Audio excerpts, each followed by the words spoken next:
धर्मेंद्र प्रधान का तो इस्तीफा हो गया, लेकिन जब से इस्तीफा हुआ है सबसे बड़ा सवाल वो मंत्री जो स्टूडेंटों को देशद्रोही बता रहा था, यानी आंदोलन करने वाले छात्रों को घुसपैठिया तक करार दिया था। अभी 2 दिन पहले के इंटरव्यू में उसका बाइट देखिएगा, जो कि एएनआई जैसे एजेंसी में मिलेगा, जो कि सरकार का पालतू एजेंसी है।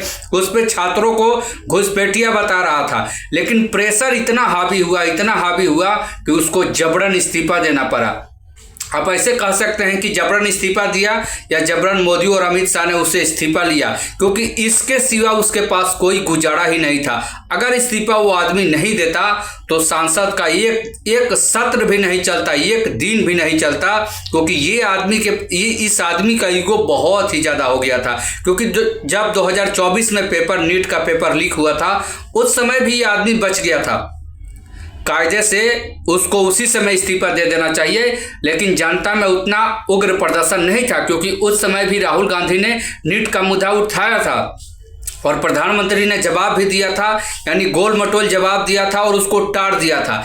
शायद इसको लगा होगा कि 2026 में भी बच जाएंगे, लेकिन हर साल एक जैसा नहीं होता है। और इसका रिजाइनेशन एक बहुत बड़ी जीत है स्टूडेंटों की, और जितने भी देश में हिंदुस्तान के हर कोने में जो भी आंदोलन कर रहे थे छात्र या जिनका भी सहयोग था उनकी जीत हुई है। क्योंकि अगर इसका इस्तीफा नहीं होता तो एक बहुत बड़ा छात्रों को मायूसी हाथ लगती, और जो भी आंदोलन में भाग लेने वाले लोग हैं उनको खाली हाथ लौटना पड़ता। लेकिन युवाओं ने दिखा दिया कि सरकार कितना भी तनाशाह हो, सरकार कितना भी बड़ी ताकतवर हो, लेकिन अगर देश का युवा शक्ति इकट्ठा हो जाए तो सरकार को झुकना पड़ता है। और धर्मेंद्र प्रधान जैसा मंत्री का इस्तीफा होना बहुत ही जरूरी काम था, क्योंकि आरएसएस का यह पालतू गुंडा है, इसमें कोई दो राय नहीं है।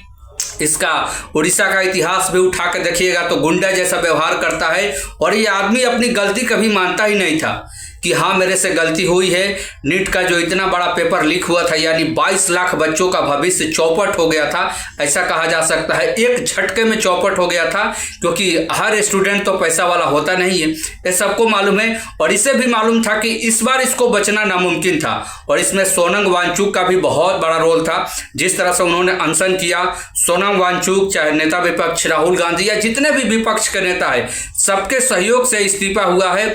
अब अगला विकेट किसका गिरने वाला है, सबसे बड़ा सवाल, क्योंकि मोदी सरकार पहली बार किसी के सामने झुकी है। 12 साल में पहली बार नरेंद्र सरेंडर हुए हैं, ऐसा कहा जा सकता है, वो भी विपक्ष के सामने। ट्रंप के सामने बार बार सरेंडर होते हैं, लेकिन ट्रंप एक बहुत ही ताकतवर आदमी है, सबको मालूम है, आपको भी मालूम है, लेकिन पहली बार जनता ने इन्हें सरेंडर कराया है। अगला विकेट किसका गिरने वाला है कमेंट करिए, और चैनल पर नए हैं तो प्लीज़ सब्सक्राइब करें, लाइक करें और शेयर करें।